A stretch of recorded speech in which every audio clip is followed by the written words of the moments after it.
Welcome to another edition of AVRant. My name is Rob H, and I am here with... Tom Andry, back from the brink of destruction. The Hurricane Irma. The moment when I thought I was going to lose everything I owned in the world.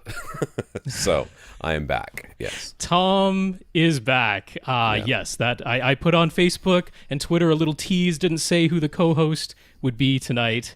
It is Tom, the regular host. I was going to say, I'm the co-host, just like normal. I read the questions. That might have been a bad tease, but for anyone who's watching the live behind-the-scenes, still bafflingly more popular than the completed video at the end of it, but you're going to get to see how the sausage is made. You're going to get to see the whole green screen going on beside me now, so that's going to be fun for y'all. All right. Yeah. That's right. Yeah. All right, so those of you that follow AVRant on Facebook know that I was posting from the day of the I guess the day before the storm hit. This is Hurricane Irma we're talking about. Hurricane Irma. I live in the Tampa Bay area, and it was forecast like up until the time it actually made it actually turned, and even then they were saying it was going to turn back, and it was going to hit my house. Now, my house, as I said on the Facebook feed, I did my research. This house has never flooded in over 20 years. Right, this was going to be the storm. This was going to be the one that was going to flood it for sure. There was no doubt in anybody's mind. Everybody in this neighborhood, people who've lived here all their lives, have never evacuated. This place was a ghost town. I do have a house that's very low in comparison. I got lucky. It actually, and this is the second time this happened to me. I left. I went to Lakeland to go stay with Clint DeBoer of formerly of Audioholics, now of Pro Tool Reviews. I went to go stay with him. It turned and followed me. It followed me to Lakeland and hit Lakeland. So Lakeland, I am sorry that you got hit by this hurricane.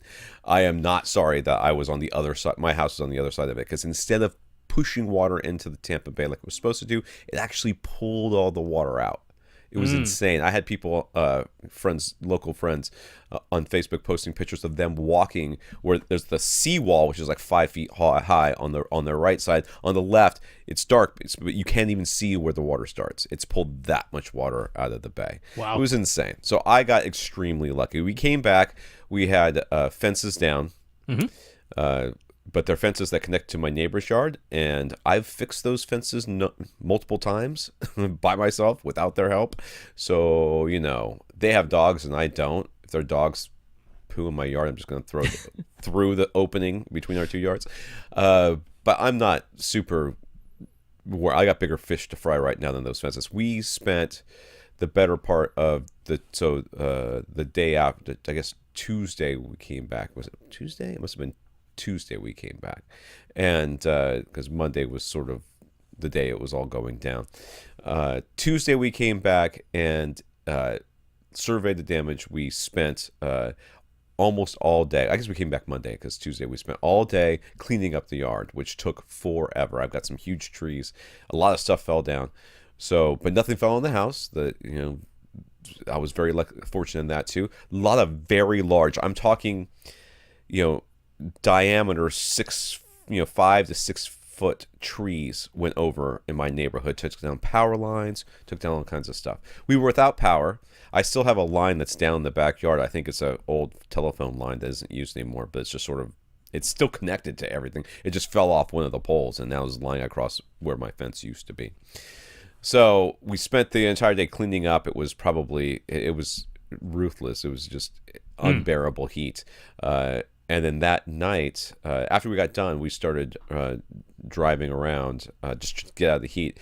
Gas was scarce. Food was scarce. Gas was really scarce in the morning. Like, there was none. And about 2 o'clock in the afternoon, they let a tanker in to, like, the Tampa Bay to come in, and those trucks started going out. We started getting some gas later on in the afternoon. But there was no food anywhere. There was no gas anywhere. Power was out all over the town. When you drove into my neighborhood, we're talking like 20 blocks from my house, it was black at that point, and on both sides of you, as far as you can see, all the way up into my house and throughout my entire neighborhood, black. Absolutely no power. None. I was like, this is, and they're like, oh, you're going to get your power back by Friday. I'm like, maybe, maybe, but it's Florida heat and I don't want to be here. So what we did was my wife looked at our finances and our budget, and we had budgeted some money aside to go on a small vacation during Christmas. So we took that Christmas vacation money and we found some really cheap tickets up to New York. And I have a cousin that lives up there, and we're out. So like within 12 hours we were gone. So we stayed at my brother-in-law's house, who lives in like way more trees, way more, way older neighborhood, never lost power. What are you going to do? It's just the way it works. Stayed at his house one night, and then we left, and we went to New York. We didn't come back till Sunday. So by the time we got back, we had gotten power like on Wednesday or Thursday. I think it was Thursday we got power. Okay. But our friends who live less than half a mile away, we walk to their house all the time. They didn't get power back until like 8 p.m. on Saturday. So they stayed at our house while we had power. They stayed at our house waiting for their house to finally get power back. Oh, so they're kind of house sitting for you almost. Sure, we call it that. Our house was a wreck, though, because we had pulled everything off the ground and lifted everything up. So there was just stuff everywhere. We had spent all day cleaning the yard because that was the majority of the real mess. And the inside we didn't touch, so they were living in squalor. It must have felt like that. So I was extremely fortunate. I got a lot of messages, emails, and Facebook messages and everything else from people. I didn't respond to all of you. I'm sorry about that, mostly because I didn't take my computer with me when I left. I don't know why I didn't take my computer, but I did when I went to Clint's. But when I went to New York, I didn't take it with me. So I didn't respond to a lot of your emails and messages, but know that I read them all, and thank you all for thinking of me, keeping me in your prayers and that sort of thing. It was very stressful. More so myself, I mean, I got kids, I got a house. I basically walked through the house and went, I really can live without all this stuff. I'll be fine. I don't need any of this stuff. I don't need any of it. So I took, if you want to know the electronics I took of course, my computer, my laptop. I took the desktop computer. I took, it was just because of all the stuff that was backed up on it. I took, the retro gaming system that was because I knew if I took that, I could hook it into something and the kids would have something to do if we had to like squat someplace for a while. I took both of my Oppo sets of headphones and my phone, and that was it. That was the electronics I took. We took some pictures and we were out, and we didn't take much else. Just enough clothes to live on, one nice set of clothes, that sort of thing, and a bunch of Florida clothes, and we just left. So again, it was a very, very stressful time. I was freaking out straight up. I mean, I'm usually very good in the crisis, and I was good in this one too, but my wife was like, you were kind of freaking me out. You were so freaked out. I'm like, dude, we have always said if a category 3 or higher was coming towards us, we would leave, and we were discussing not leaving, and it was like, no, we've got to go. Yeah. If it had done what they said it was going to do, it would have kind of skirted through Naples and then gone back out into the Gulf a little bit, and then hit my area at a category 4. The devastation would have been immense. Well, I mean, we've all seen images of the places that were hardest hit, and that's, I mean, there's islands in the Caribbean that are just destroyed. Oh, just straight up gone. I mean, straight up leveled. There. Yeah. And we don't even know what's going on with the Keys yet. So, and then we got Maria coming this way too. So everybody's real happy about that. But we'll take it one storm at a time. So I do it again. Thank you guys so much for all of your messages. It was very appreciated and helpful. And those of you that were commenting on the videos I was shooting with Clint over in Lakeland, that was also nice too. It was just a way to relieve the tension for us. Well, sure, both kind of freaking out. So, all right. Yeah, I mean, we know, we can see you're in your house. It's still standing. Yep. You have electricity. Water. Your podcasting gear obviously must have survived because you're using it right now. So all in all, could have been worse. Thankfully, honestly, it couldn't have been better, to be honest with you. To have a storm of that magnitude coming towards you and to come out of it with some limbs down and your fence destroyed. and that's about it. I mean, Yeah. there was no water in the house. There was no there was no flooding anywhere in this area. So I really feel very fortunate that we walked away from that as well as we did. And I'm hoping I don't have to ever evacuate like that again. Well, yeah. I'm hoping. But We're very happy to have you back. And do want to say, I want to say thank you to everybody who wrote in, because I saw the messages at least on Facebook, and that it was really nice and heartening to know that this whole community is like, yeah, we're behind Tom. We're wishing him the best and his family the best, and praying for him. And I want to thank Lee and Austin as well, who stepped in Tom's absence. So huge thanks to the AVRant community all around, from me as well as from Tom. So yeah, that's it was nice to see that support there. Thank you, Lee. Thank you, Austin. I should listen to the podcast that Austin was on. But he talked about the review, how the oh yes, I asked him. So yeah, he's definitely enjoying what's going on there. He didn't have the subs all tuned in because he's following the whole procedure that we wrote out together. Right. So he's going through it step by step. But yeah, he had a bit of a grin on his face describing the PB16 Ultra subwoofers. So and he did want to say we were correct. They barely fit through the door when they were in their boxes. So they SVS measured that out. They're like, yeah, you need yourself a 36-inch door here and your front door to get those in. So or you take them out of the box. That's your other option. All right, this is AVRant, the podcast that answers your home theater and AV questions. To get your questions answered, all you have to do is ask. You ask by emailing us at question@avrant.com. You can go to www.avrant.com and leave us a comment there. Facebook.com/AVRant podcast. That's a very good place to get us. YouTube.com/C/AVRant. That's where you can see your question answered or watch these 2-hour videos when they go up. Rob puts up a nicer version than the one that's the live one that just kind of sits up there being ugly.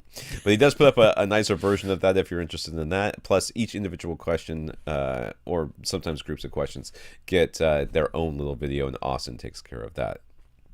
You can hit us up on directly if you want to. Rob@avrant.com, Tom@avrant.com. Rob's Twitter is @FirstReflect. Mine is @avrant_Tom. Let's see here. If you want to... we also have our producer, Austin. He does all our videos, as I said. His is @Austin, T-E-N, Austin Pond. He's also got his own podcast, the We Watch Movies podcast. It's a podcast about not actually watching movies. I don't know why they call it that, but it's about watching YouTube videos, specifically the ones about lancing things. Yes, those ones right there. Those are quite popular. They are very popular. His podcast is huge because he reviews them, and people are like, they debate on the comments, and people get real into it. Mm-hmm.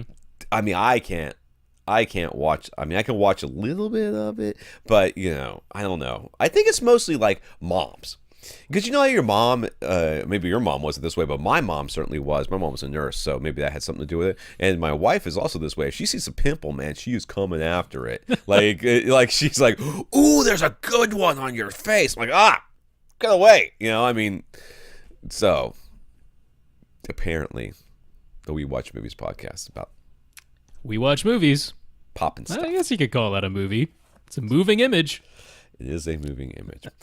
All right, before we get started here, I want to thank our listeners of the week. There's a couple of ways you can become listener of the week. One way is by going to www.avrant.com and clicking on the Buy Us a Cup of Coffee link. There you can leave us a PayPal donation through your credit card or your PayPal account. So we want to thank Barry, Todd, Timothy, and Luke for doing that.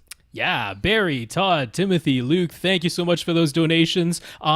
There is an outside chance that in all the confusion and everything that somebody's name did get missed. As I was saying, over the past couple of weeks, I don't get to see the donations as they roll in, so we tried to make sure we went back and got everybody who donated over the past couple of weeks. But if your name was somehow left out, please just let us know. We want to thank you publicly on the podcast. We're certainly not editing out anybody's name intentionally, so yeah, let us know. Yeah.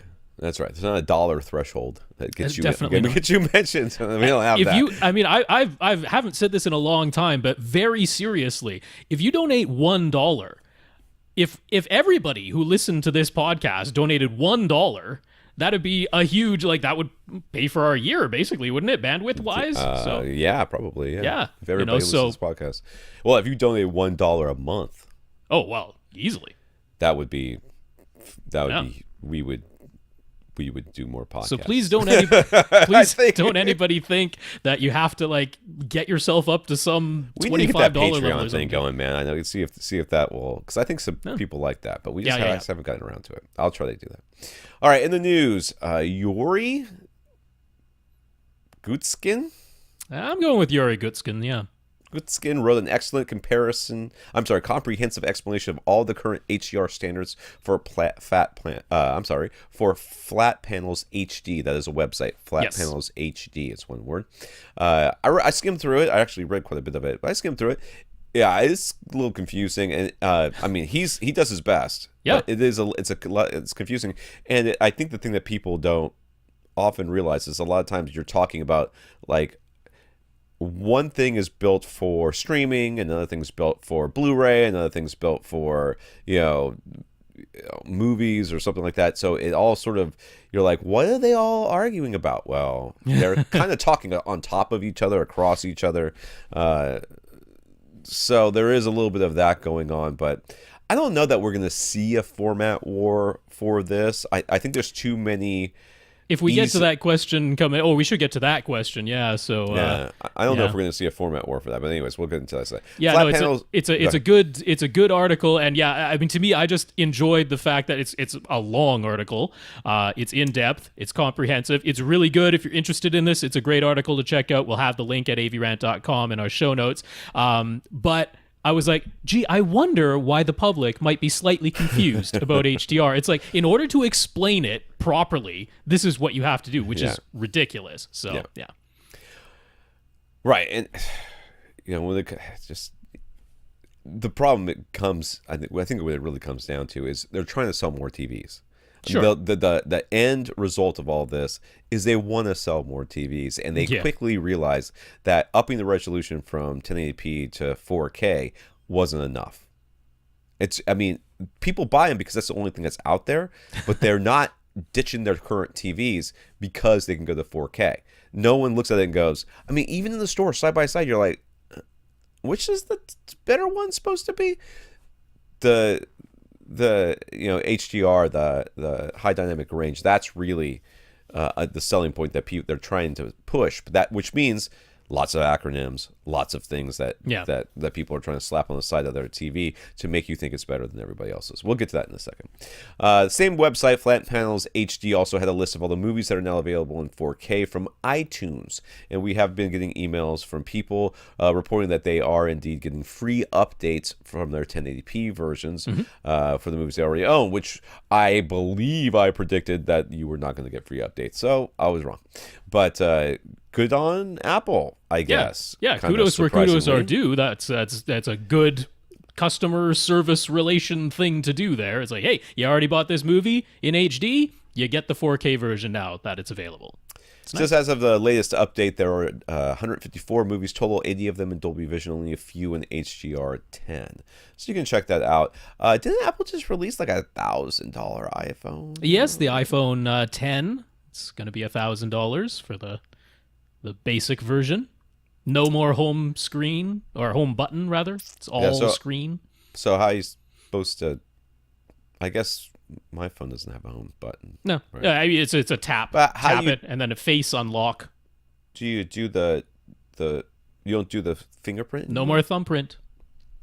As somebody pointed out, they're certain that Apple will release a dongle that adds a thumbprint scanner, because that's how they roll. They do. I was watching something. I don't remember how I was seeing it, but I think it was like playing in the background in like a restaurant bar I was in or something like that, and they were like, augmented reality, Apple makes it mainstream. I'm like, I don't really think they made it mainstream. Pretty sure IKEA did that like a long time ago, right? Didn't IKEA have that? And now they have all the paint stuff too, like the Home Depot things. You put your phone up there, you could change the color of your walls and look through your phone and see it. So I don't really think Apple invented that, but way to take credit. And they talked as though they invented HDR as well. No, it was interesting seeing this selection of movies that are available on iTunes in 4K. Now, first of all, Fox is like you don't get HDR from us because we're all HDR 10 plus now. So, nuts to anybody who wants HDR from 20th Century Fox. There are no Disney titles at all because they're not supporting 4K on iTunes just yet, and they aren't happy about the not charging any extra over the HD versions that Apple announced, so they'll have to work something out there with Disney. Warner Brothers, though, they are all over that Dolby Vision. I mean, if they can do it, they're doing it. So it's interesting because there are movies now on iTunes in Dolby Vision that don't have Dolby Vision on the Ultra HD Blu-ray release. So it means, hey, at some point they mastered it in Dolby Vision, obviously. So maybe they could re-release it on Ultra HD Blu-ray or something to that effect. Yeah, I mean, clearly Dolby Vision is being... I was surprised that there are actually very few titles that are HDR 10. That's the lowest number, so the majority of them have Dolby Vision. Second highest is 4K without any HDR of any sort, and that was weird because there's movies that have been released on Ultra HD Blu-ray, all of which have at least HDR 10, but a bunch of them don't have HDR of any kind on iTunes, so that's weird. And then a small number that have HDR 10 on iTunes. So yeah, it's kind of interesting to see. We'll see. All right, so I got a comment here. Nathan thought it was interesting to read Netflix's display calibration best practices. Now, I thought it was interesting to read as well because I wasn't sure who this was supposed to be for. But anyways, he says it all looks very applicable to any home theater for anyone who wants to put in a bit of effort to control their ambient light levels and measure their light output from their display. It requires a light meter. It requires...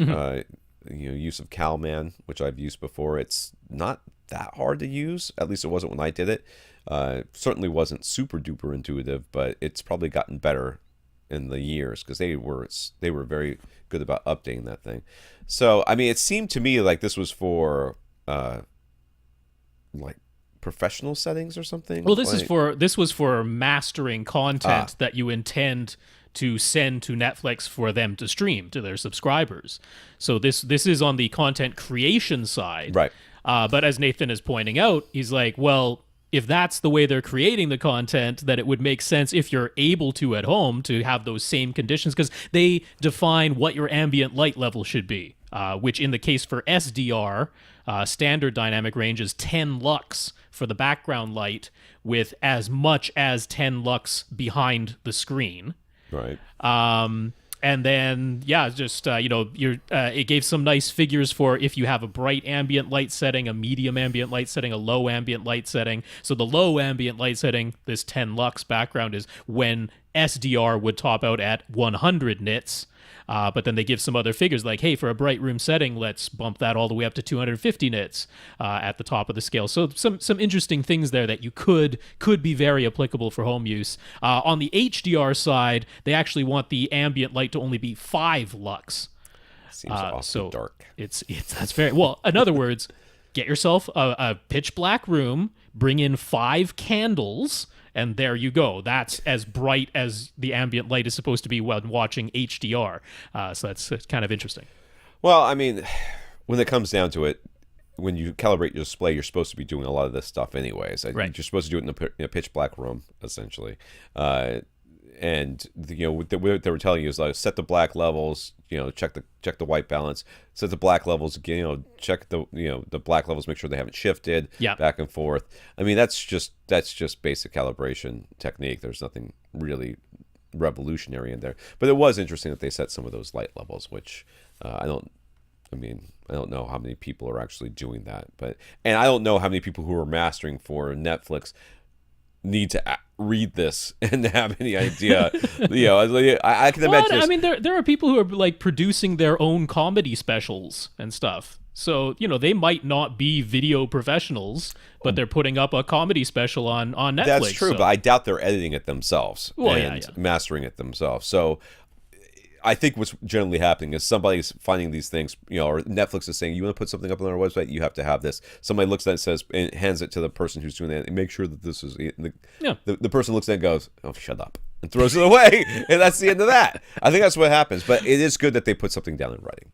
All right, let's get to these questions because I like to get through them as fast as possible. Because believe it or not, I'm exhausted from the fact that we got home last night and I have still got a house to clean. I haven't been at work in a week and a half. Neither has my wife. it backs up pretty big. All right, Nathan. Nathan says he was a bit surprised that there was very little talk about HDMI 2.1 at CEDIA in 2017. Clearly, it will be necessary for 8K, but according to Panasonic, HDR10 Plus will be possible using existing HDMI 2.0 B ports, and features like eARC have already been confirmed as future firmware updates for some products without needing HDMI 2.1. What is eARC? Is that That's different the than regular? enhanced audio return channel that So can it's handle better than- lossless audio. Okay, that's what I thought. Yeah. All right. That has Nathan wondering about future proofing, or perhaps present proofing would be a better term. Oppo said they aren't sure yet whether or not they'll be able to add HDR10 Plus to their UDP 203 and 205 Ultra HD Blu-ray players. LG said they're still evaluating HDR10 and 10 Plus and figuring out if they'll be able to add it to their OLED and Super UHD TVs in the event that the format actually gains enough industry support. So if I remember correctly from reading this thing, HDR10 Plus is like the free version of Dolby Vision, right? Yeah. It's the metadata on top. And It's the dynamic metadata where there's metadata on a scene-by-scene or even down to a frame-by-frame basis, as opposed to base HDR10, which is static metadata, so one peak light level for the entirety of the movie, and therefore everything gets tone mapped according to that one peak brightness. But HDR10 Plus does not require a license that Dolby does, right? Well, now you're supposed to pay a license to the HDR10 Plus partnership, I think is the official name. It's an alliance. It's usually an alliance. Yeah, but that wasn't the word they used. They use partnership. So there's they call it a nominal fee, but that basically just gives you access to all of the technical documentation for how you're supposed to match this thing. Then there's no royalty or anything beyond that. Yeah. That's it. So it's an alternative to Dolby Vision, doing a similar thing, dynamic metadata. That's HDR10 Plus. Yeah. All right. Samsung and Panasonic have both said that they'll be adding HDR10 Plus to several of their existing 2017 TVs, although they have no plans to support Dolby Vision as a result, because Dolby Vision, I'm guessing, is a lot more expensive. So if someone wanted to buy a TV, a receiver, and an Ultra HD Blu-ray player today, what is the safest bet? Nathan figures if any existing TV brand is going to support all of the HDR formats, it's probably LG. And similarly, Oppo is probably the most likely to support all the HDR formats on their Ultra HD Blu-ray players, so long as it's technically possible. So do we agree? What about AV receivers? I think AV receivers, I mean, unless there's some reason why HDR10 Plus can't be just passed through, because all of this is metadata. I don't see why your receiver, as long as it can pass through and it has the bandwidth, it should just be able to pass things through. I don't think that that's really much of an issue there. It's the other two, the display and the source, that you have to worry about. Yeah. The AV receiver should be just passing the signal through, but hey, I've been wrong about this stuff before, because Dolby Vision, it just has to pass it through, and as it turns out, some models that were previously announced, or not announced, but previously weren't included in the list of things that were going to be supporting Dolby Vision, well, now it's looking as though, particularly like some of the 2016 Pioneer models, which were never on any of the lists to support Dolby Vision pass-through, they're like, well, we work with Onkyo now, turns out we probably can make this software thing happen, Dolby Vision's gaining support, maybe we don't want to force all of our customers to have to buy new gear, maybe it would be good customer service to let them pass this signal through. So HDR10 Plus doesn't require any more bandwidth than what HDMI 2.0A can already deliver. So it's not that there isn't enough bandwidth on the port. If there's enough, firmware upgradability to be able to add Dolby Vision, there should be enough to let you just pass through HDR10 Plus. But I've been wrong before, so can't say with any certainty on the AV receiver side, but it's not doing any decoding or anything. Right.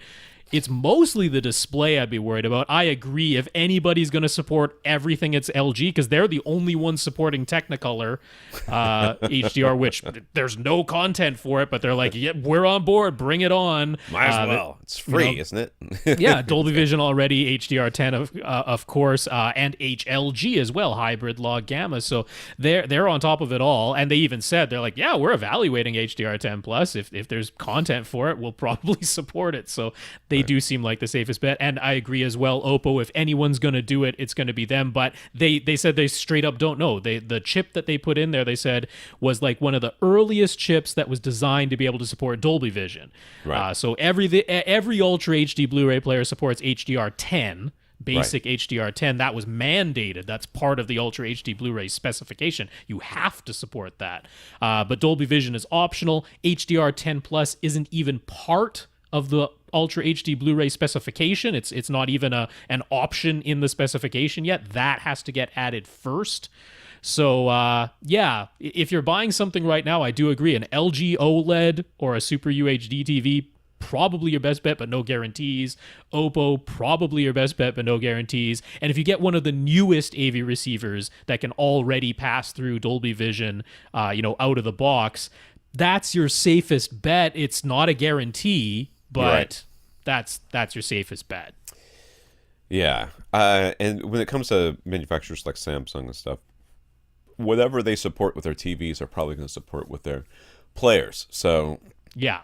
We'll have to watch them for the future. But I mean, Samsung seems committed to not using Dolby Vision. Yeah. As does Panasonic. Now, Panasonic at IFA, some of the reps said, if it turns out that Dolby Vision just takes over the industry and our customers demand it, we will add it. And I imagine Samsung eventually would too. Absolutely. But for now, they're like, we think HDR10 Plus is the better alternative. So that's where they are. All right. Ping Pong Theater Ed.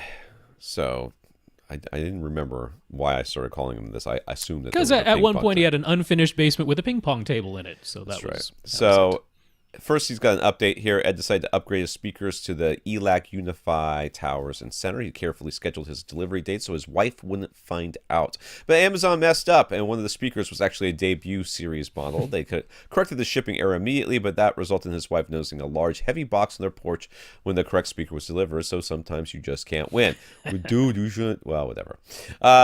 His photos still show his old JBL speakers, but they can give us a good idea of what his finished basement looks like right now. He put some acoustic panels behind his seats and a foam one behind his center speaker, but he figures it could benefit from some added absorption. The room is fully carpeted and sounds pretty quiet and free from echoes already. However, when he walks over to the stairwell, it's an echoey mess over there. That's not surprising. Also, his theater leaks sound into the family room at the top of the stairs. So could absorption panels help with those two issues? And if so, how should he place the panels? Well, the echoey mess up in your stairway is completely understandable. That's exactly, you're hearing what happens when you, in a very small space, you bounce some sound around. That's the way that's going to go. You can reduce those echoes by putting absorption panels on the walls around that go up that stairwell there. That can easily reduce the amount of echo that's going on there. I don't think it'll eliminate it. Now, the second question, though, is how about his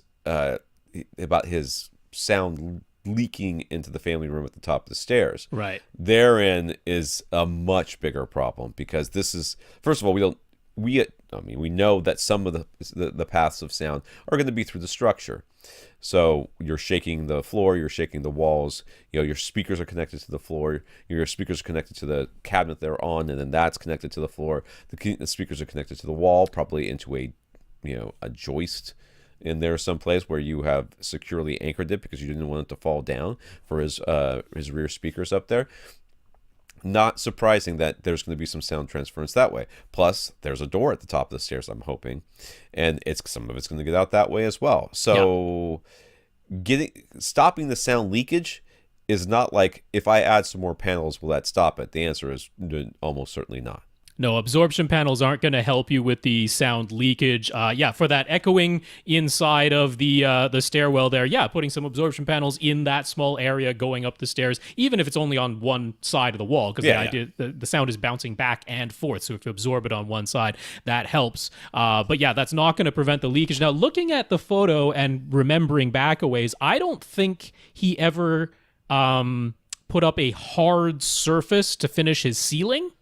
Right, it does look soft up there. Yeah, I think that was like a flexible fabric or something up there for the ceiling. So, I mean, that unfortunately means sound is going to travel upstairs. I mean, even if you put Well, if insulation you look there, at the picture from the side where you can see the stairwell, it almost looks like his ceiling is sort of hanging, and yeah, it looks like yeah, you can see the joists in there. Like, I don't, or that could just be where the fabric is like sewn together or something. I don't know. that's right. But it looks kind of that way. So one of the things that you can do is, put a bunch of insulation up there and finish that ceiling in 2 layers And that of and drywall. that it doesn't have it doesn't have to be drywall. It could be a drop ceiling.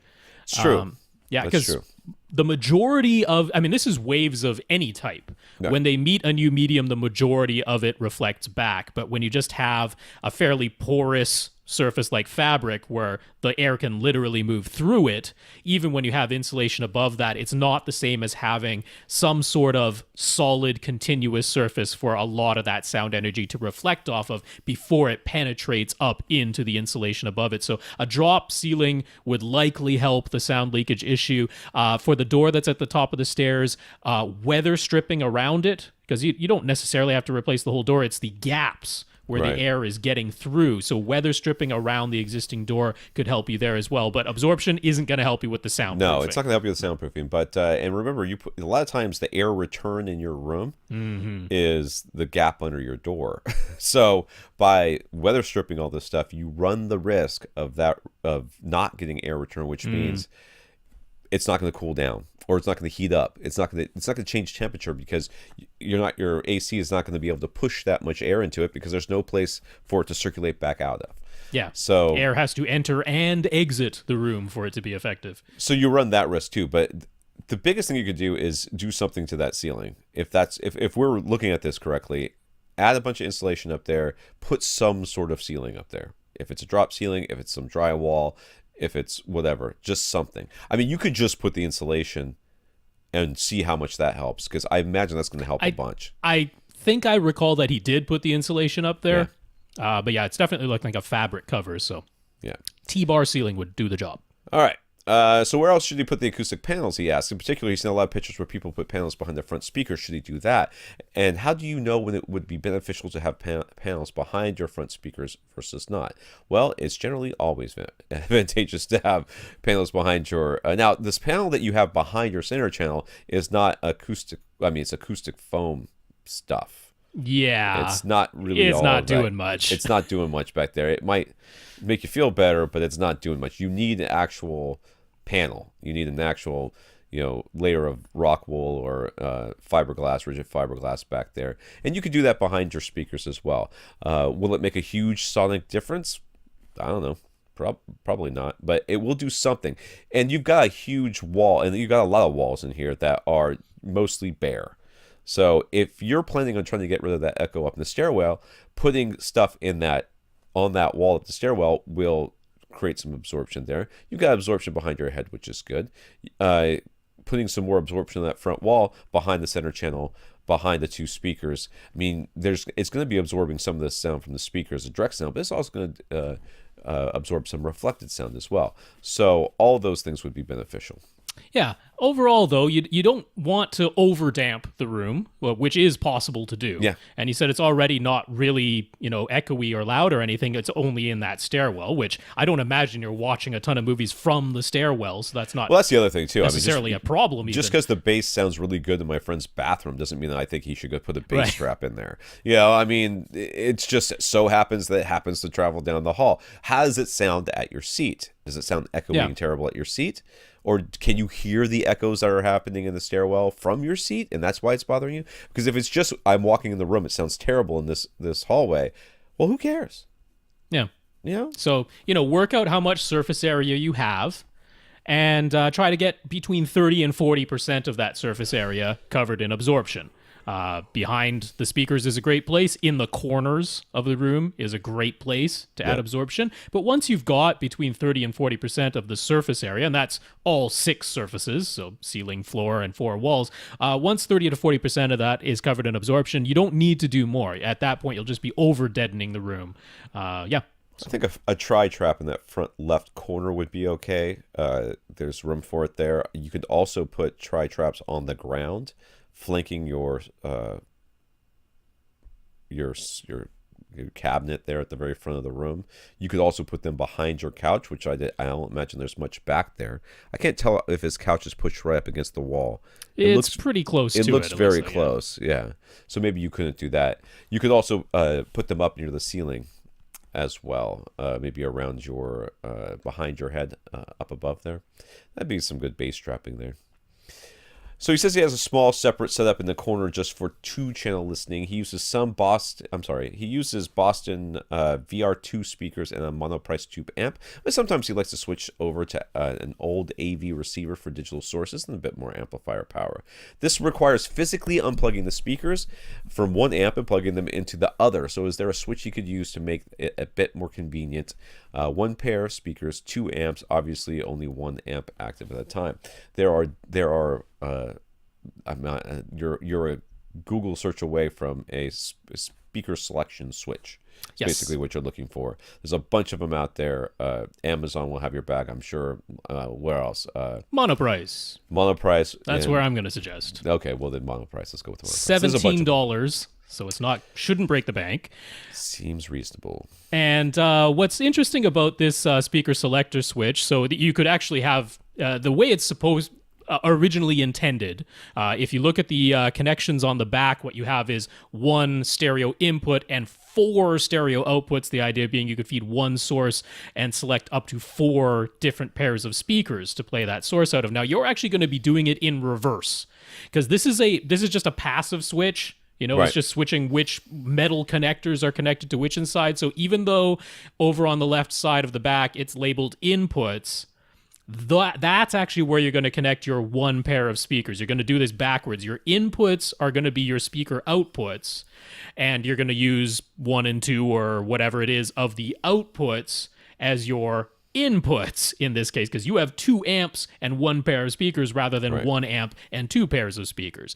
Now, you have to be a little bit careful, because you can actually, with this switch, have if you did it the intended way, which is 1 amp, multiple speakers, you can actually have more than 1 pair of speakers active at a time, because it's just a manual push button thing. So you definitely don't want to do that. Right, that would be bad. Yeah, you don't want to have both amps active at the same time into 1 pair of speakers. Now, in your case, you're probably not even going to have both amps powered on at the same time, but a little bit of care is all you need with this. But for $17, you can do what you want to do. So Monoprice has you covered there. All right. Infinite Gary. Gary understands the concept of wide color gamut in theory. He can look at the triangles on the color diagram and understand that the DCI P3 or Rec 2020 is a bigger triangle encompassing more shades of red, green, and blue than Rec 709 triangle. But he tends to evaluate things by looking at actual content. Could we give him an example of a real scene from a real movie that would help him understand what he's really looking for?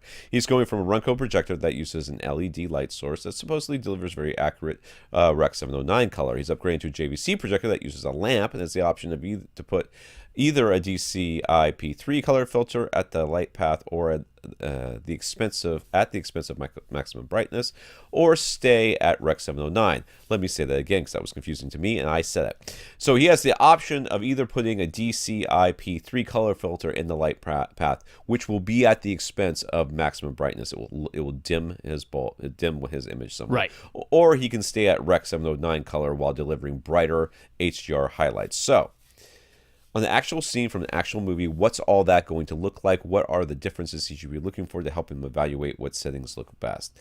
What you really need is, instead of us telling you an actual movie, because I mean, you could take any HDR movie, with Dolby Vision or whatever that you've got, and Dolby Vision won't help you on a projector, so that's true. That won't matter. HDR10. You can get your HDR10 movie, watch it on your projector, and then somehow try to switch back and forth really, really quick, which of course is never going to happen fast enough for you to actually notice it. I would recommend you look into some sort of demonstration disc, and you can get those. I mean, you can get them from Dolby. You can get them from a bunch of other places. Sometimes you can buy them. A lot of times after places like Cydia, and Cydia just ended, people will be walking around with oodles of those things because they went to Cydia and they pass them out. So it's a matter of finding somebody who's got one, and then inevitably somebody will burn it to something and then post it on, whatever the BitTorrent thingy is that you like the best. You can find it that way I as well. suppose. I don't necessarily suggest that you do that, but you can get those discs. But what you're looking for here is is a very good question, because you're going from a smaller triangle to a bigger triangle, which means yes, you're going to get a lot more colors in there, but how are you going to see them absolutely within one scene? Or I imagine he wants to freeze frame it and just look at it and then switch back and forth somehow. Possibly, yeah. I'll give a few concrete examples, because I imagine you're now going to be buying some Ultra HD Blu-rays. I think he already got the Oppo Ultra HD Blu-ray player ready to go. So Deadpool is a great example, because you can actually just look at Deadpool's costume. It's very red. And that deep shade of red is outside of the Rec 709 gamut. So if you just freeze frame on Deadpool's costume, which he's in the movie plenty for you to do that, if you switch between the Rec 709 setting and the DCI-P3 setting, you'll notice that in DCI-P3, it's a deeper, richer shade of red for his costume. So that's pretty easily visible. Another great example would be The Martian, the Matt Damon movie, because on there they have the headlamps on his spacesuit. So particularly at the beginning of the movie, where they're in the sandstorm that kicks up and they've all got their headlamps on. When you're watching it in HDR, so you could compare the Blu-ray that comes in the Ultra HD Blu-ray package. So if you compare the regular Blu-ray, which is Rec 709 color and standard dynamic range, to the Ultra HD Blu-ray with HDR10 and DCI-P3 color, when you compare those two things, you'll notice that in the HDR version with the DCI-P3 color, you can clearly see that the headlamps are blue.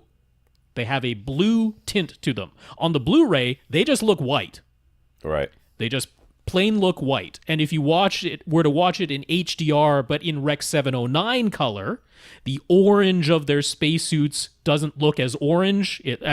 You still notice that it's orange, but it's not the same deeper shade of orange that you see with the DCI-P3 color, and you lose a bit of that blue in their headlamps. So it's a fairly easy thing to spot. You're like, wait a second, those look like real lamps, and they got a blue tinge to them, and they don't in the other versions. And then you've got to get yourself Blade Runner, because that's like a fantastic looking HDR transfer that they've done on that thing. And there, the neon, because there's plenty of neon in Blade Runner, actually looks like neon lights now, instead of just looking like a kind of flat, shade of green and yellow and pink and red like it does on the Blu-ray. Same thing when you switch between DCI-P3 color and Rec 709 color. In DCI-P3, in HDR, it's like, that looks like neon, perhaps for the first time that we've seen this movie really looking like actual real live neon lights. So those would be examples I'd point to. There you go. Vincent Tio put out an interesting YouTube video after his discussions with various manufacturers and reps from the Blu-ray Disc Association at IFA. They were saying how Dolby Vision HDR10 Plus are not in a format war, although Vincent himself doesn't necessarily agree. What do we think? Yeah. I think they are trying. They're very much trying to be in the format war. They're pushing it. I don't know that anybody's going to care enough to. Okay. Let me put it to you. Let me give you a concrete example of what I'm talking about. So I am not at home, and my house gets power. My friend's house does not. He's been here plenty, right? So I've got my subwoofers in the bathroom.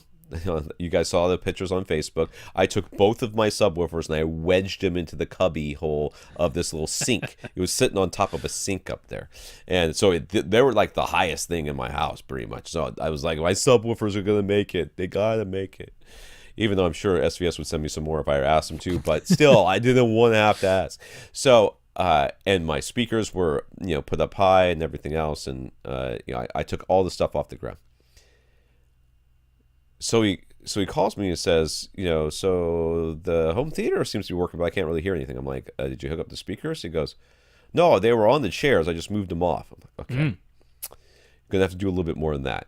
So I explained to him what he needed to do all of that, and so all he's got to do is plug in the inputs from the speaker lines, and then plug in the subwoofers. It's not really that big of a deal. I get here, turn it on. I'm like, One of the speakers were out of phase. Now this guy's watched like at least three movies that I know of in this house, in this theater, after doing this with one of the speakers out of phase. I mean, so obviously out of phase that I had to stop and start figuring out which of the speakers was out of phase. Now I still have to rerun Odyssey and all that because all the speakers have changed positions, and I don't know if you put the right subwoofer in the right spot.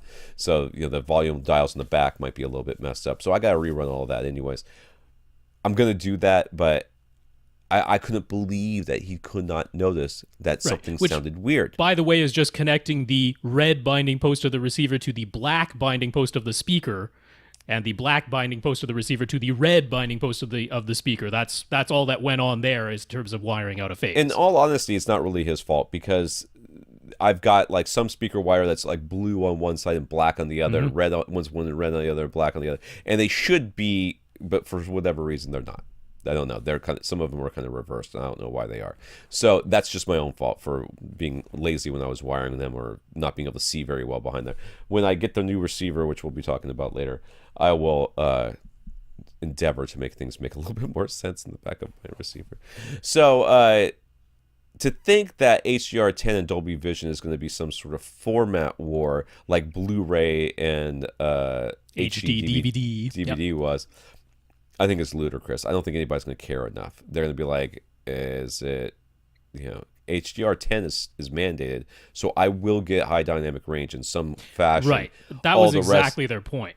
All the rest of it's just going to be like, I don't care. Yeah, their point was this isn't a format war because, so a format war was Betamax versus VHS or Blu-ray versus HD DVD, because if you bought a Blu-ray and put it in an HD DVD player, you got nothing. It didn't work. If you bought an HD DVD and put it in a Blu-ray player, you got nothing. It didn't work. They're saying if you buy a disc that has Dolby Vision on it and you put it in a player that doesn't play Dolby Vision, it only plays HDR10+, you won't get HDR10+, you won't get Dolby Vision, but you will get HDR10. You'll still get an image, it'll still be a high dynamic range, it'll just be static metadata instead of dynamic metadata, and vice versa. You buy a disc that has HDR10+, you put it in a player. Yeah, you put it in a player that can do Dolby Vision, but not HDR10+. You won't get Dolby Vision, you won't get HDR10+, but you'll still get HDR10. You'll still get HDR, just be static metadata. So they're saying at least there's this common denominator. In all cases, you'll get HDR10 at a minimum, and then beyond that, you might get Dolby Vision or HDR10+. Now, it's a tiny bit of a format war in my view, in the sense that if you buy a Samsung TV, you can't watch any Dolby Vision content on it. And there are some movies in the streaming services that don't, if you don't have Dolby Vision, it goes to 4K, no HDR at all. That does exist in a handful of the movies that are out there on a couple of the streaming services. So in that case, it's like, well, wouldn't it be nice if my TV just supported all the HDR formats so I don't have to even care about this stupidity? Right? So in that sense, I'm like, I think it's dumb. I don't, why even do this? But I honestly don't think anybody's going to care. There's a ton of people who will never notice the difference between HDR and SDR. Like, there are a ton of people who just want everything to look eye-searingly bright all the time, and they actually don't like HDR in any form, because that tends to make most of the movie look darker. Right. Because they're used to dynamic vivid mode on standard dynamic range content that was peaking out at 400 nits and the black level was raised to 50, and they're like, that looks great. Look at how, look, I have to put sunglasses on to watch it. It's fantastic. And then they put in a Dolby Vision disc where everything is set to where it should be, and they're like, I can't see anything. Everything's all dark all the time. HDR is terrible. So that's going to be a lot of people. They certainly aren't going to care about Dolby Vision versus HDR10+. So, not a format war, I think, is what it ends up being. So, lastly, Infinite Gary says, some displays offer lookup tables with some projectors even offering a different presets for certain types of screens. What are lookup tables all about, and what adjustments would be made for different projector screens? Well, a lookup table is kind of a database term, basically. And what it is a preset settings that are set in in the memory of your storage of your device of whatever it is. And whenever you say vivid mode, it says, okay, vivid mode is all of these things. That's a lookup table. It's like brightness here, contrast here, colors here, this, there's the gamma, all of that. And then for these, what we're talking about projectors, what you're talking about is for a certain type of screen, they know there's going to be this type of color shift. Like, so do you have a gray screen? Okay, well, that tells us a certain number of things that we need to do to make the projector look better so that you don't call us and bug us about why it looks bad.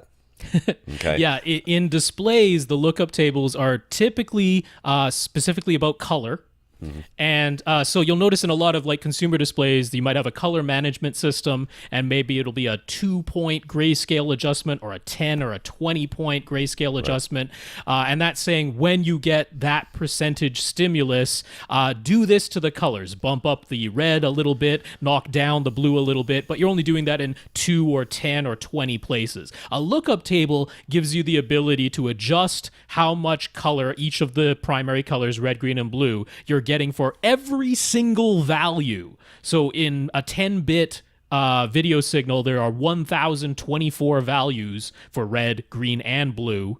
And a lookup table lets you say exactly how much red, green, and blue you should get for every single one of those 1,024 values. So it's super, super detailed for the color. And what you would get if there's presets for certain screens is saying, we know this screen has a certain amount of color shift. When you put this much blue on the screen, you get this much blue back. Maybe a little bit too much or not quite enough. So we know we have to boost or cut the amount of blue.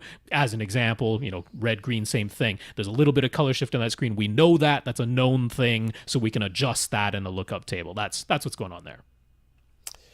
All right, Mark. Mark has RBH Impression Series tower speakers. And are we calling them that? It's not EMP Tech anymore? No, the EMP Tech is gone. It's okay, RBH now. And a single SVS PB2000 subwoofer. Okay, so he's got. These were our recommendations, and so far he's enjoying them. He wants to add a second subwoofer, but he's thinking he'd prefer the looks of the matching Impression Series subwoofer up front. He doesn't want to give up any performance, but the RBH I-12E would look better up front, while his SVS PB2000 could live at the back of the room. They're the same price, basically, and the specs look quite similar. So do we think there's any reason the RBH I-12E wouldn't be up to snuff? How big is his room? I don't know. See, because this the review of this was actually pretty flattering. You want to plug one port in order to get the maximum extension out of it, and control some stuff that goes on in the low end below 20 hertz. Yeah, it does have 3 ports, and those come with plugs that are optional, so you can. You're going to want to plug one of those things for sure, and that'll get you the maximum extension at about 18 hertz in a room, maybe a little bit lower, depending on the size of your room. But the big problem was that the amplifier's not big enough. Or at least there's a limiter on it that's stopping. Are you sure that wasn't the I-12? That's what he's asking for. No, this is the I-12E that has a beefed up amplifier. Well, then that's going to be if that's the case, let me click on this thing now. Yeah, I just searched for it myself, and very confusing. But there is an I-12 and an I-12E. He's talking about the I-12E, which is $800, and it's got the beefed up 500 watt amp, which is the same wattage rating as his PB2000. All right. Well, then, it seems like this is a pretty decent little subwoofer, so I don't see any problems with it. Specs-wise, it's very comparable to the PB2000. So if you're finding that right now, in your room size, the PB2000 is providing sufficient output, right? You're saying, I'd like to get the 2 subs so I can have more uniform bass, maybe knock out a null or something that might be happening in one of my seats, but output-wise, my PB2000 is fine, then that RBH I-12E should be very comparable. Like I say, same driver size, very similar cabinet size, similar port area. The PB2000 has 1 large port. This one has 3 smaller ports with the option to plug 1 or all 3 of them. But very comparable specs-wise, extension, power, all that. So I don't foresee a problem pairing that with a PB2000 at all. They seem to be out of stock. They do. Like all of them. Yeah, like all of the speakers are out of stock. So that was the case with the Impression Series at the moment. They're waiting for another boat shipment, as far as I can tell. Well, they're saying that for the next generation, stay tuned for the next generation coming soon. So I don't know what that means. Well, changing this at all. All right, so I guess I had read the review of the 12 instead of the 12E. So if they upgraded that amp, then yeah, I don't see any problems with it whatsoever. Michael. First up, one of our older podcasts helped Michael resolve an audio issue. He has a Mac Mini and a Roku 2 as his source is connected to a Yamaha RX V675 AV receiver. He was finding that he wasn't able to use Dolby Pro Logic 2 or DTS Neo 6 upmixing when using his Mac Mini.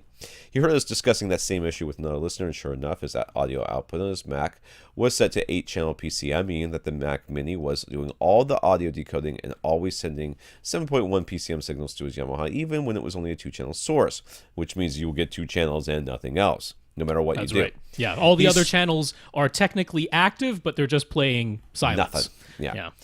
He switched the speaker configuration of the Mac Mini to a 2-channel enabled bitstream output, and now everything is working fine on that front. So, here's the question. He's building up his audio system a little at a time. He started with a monoprice 5.1 speaker package. His first big speaker upgrade has been a pair of ELAC debut B6 bookshelf speakers for his front, left, and right positions. Naturally, he reran YPOW after installing the new speakers, but he'd like us to double-check his AV receiver settings for him. What should be on, what should be off, and what should be manually changed. So, we're going to have to go through this because when I did the review of these questions today, I did it on my phone, and I could not zoom into these things. Sorry. So, I don't know what you're showing people, so let's go from what I'm seeing. Should be seeing the same things we're looking at in our notes. So the manual setup, it says power amp assigned. It says basic, 7-channel plus zone 1, 5-channel bi-app. It looks like that's fine. Those are the options. Yeah, so basic is all he got. He doesn't have extra channels. Now, this does have an interesting thing on the back. There are 9 sets of binding posts, but there are only 7 amps. So it has the ability to, on the fly, switch between either surround backs or front presence speakers. Right. But he's just running 5.1 anyway. So all of that's kind of moot. Basic's all you need as far as your power amp assign. All right, then the next one, we've got his configuration for his speakers. He's got everything set to small, so that's good. Yes, that's exactly what it should be. The next one, we have the distance level. The distances here, the speakers are about 5 to 7 feet apart away from him. It looks like he's shifted a little bit to the right, or, has the things on the left a little bit farther away from him. But YPOW should do a very accurate job of that sort of thing, so I have no worries there. And that 8.4 feet for your subwoofer doesn't mean anything, so don't worry about that. Did I skip the distances? I didn't. No. Yes. Okay. Nope. Now we're on to levels, and again, everything looks pretty good here. Yeah. They're all within like a dB of each other, so that's fine. Going to the parametric EQ, he's got the YPOW set to flat, which I would that'd be where I'd start. Yeah. I mean, if there's other options, you can try them, but I would start with flat and probably get bored and stop. I completely agree with that. Now, the one that wasn't shown in here in his manual speaker setup was the crossover setting. This is a global crossover in the 675, so you get 1 hertz value that gets assigned to all speakers that you set to small. So all 5 speakers in your case will have the same crossover. Now, you said you started with that monoprice package, so there's a chance that it might need to be set higher than 80. 80 is the default. There's a chance that setting it higher than that might be beneficial to you. So for the ELAC, you mean? No, because ELAC he's now. Yeah, but only his front pair. So the center and the surrounds are still the monoprice speakers. So it might not be a terrible idea. I mean, see what YPOW set. If YPOW set it to lower than 80, definitely raise it to at least 80. Yes. But raising it to 100 or 120 might not be the worst thing, but 80 is probably fine. Okay. This next one just says lip sync. I'm not really sure what we're supposed to see. Yeah, so he's into the sound menus now. The lip sync should just be left at auto. Now, the dynamic range, definitely leave it at maximum. That's the default anyway. That means you're not compressing the dynamic range in any way. Max volume, set that wherever you like, wherever you don't want it to be higher. Initial volume is fine to leave it at that. Now, the adaptive DSP level probably doesn't matter because that only applies to Yamaha's DSPs, DSP listening modes. So if you use that whatever. I don't even know what effect that's going to have. It's based on the volume level. It changes some of the DSP processing, but you're probably not even using any of those cinema DSP listening modes anyway, so that setting won't matter. Yeah.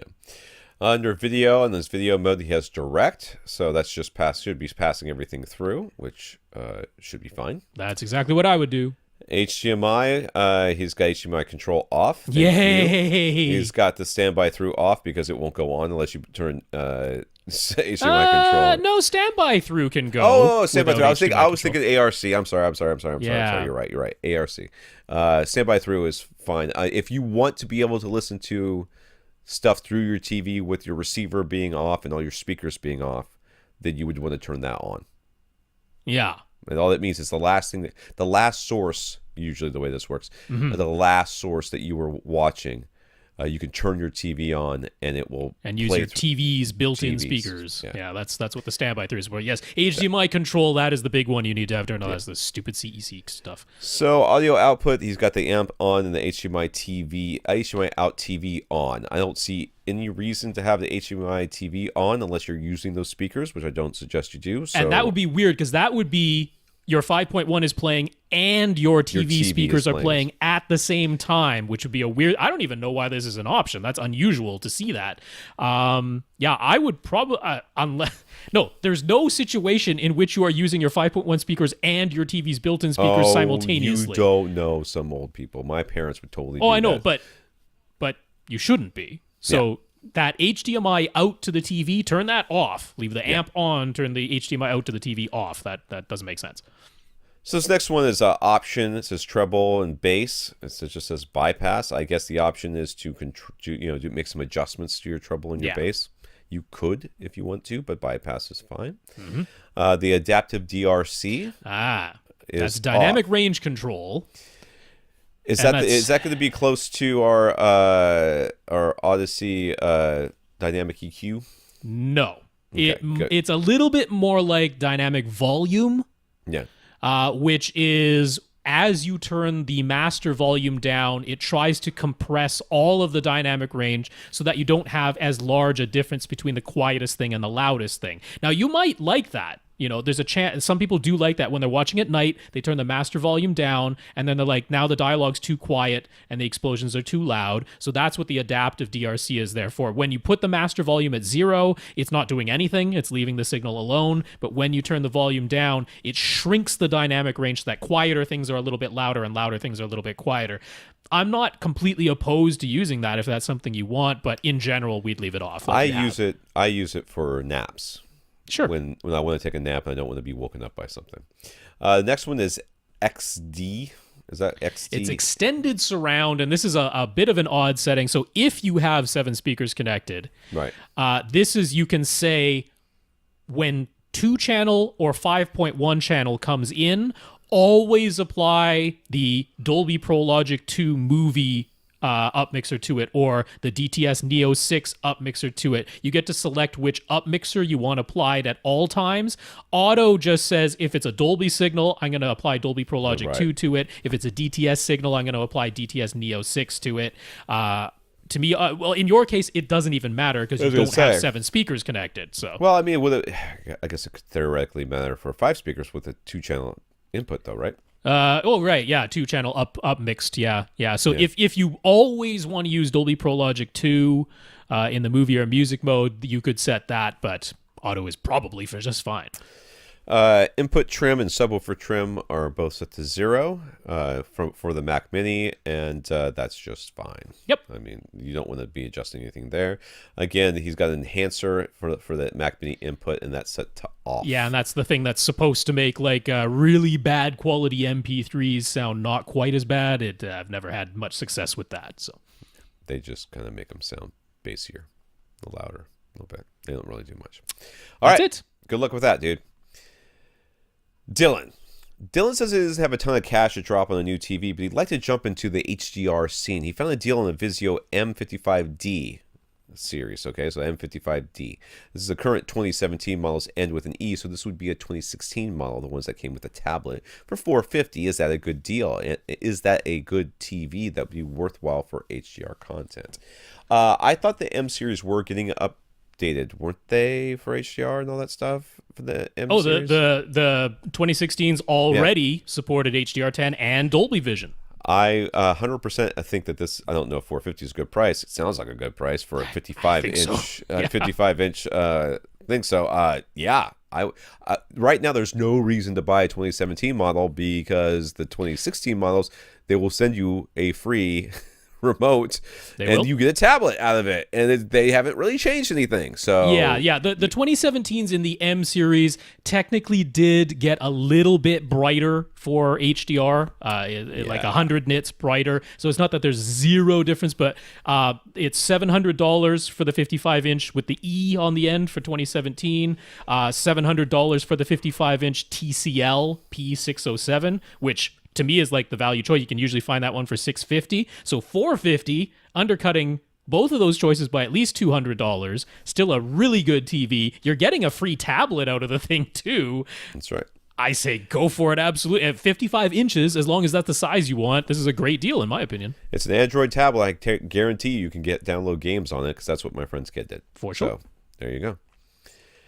Mark is the guy who had the skylight theater that he considered turning into a bass trap a while back. He's moved into a new house, so now he's got no skylight. But he still has a lot of the same gear. He's got a Denon AVR 4520, SVS Prime bookshelf speakers for LCR, and dual SB2000 subs. He's added a pair of SVS Prime satellite speakers as surround, and he bought the JVC X500 projector that we previously talked about.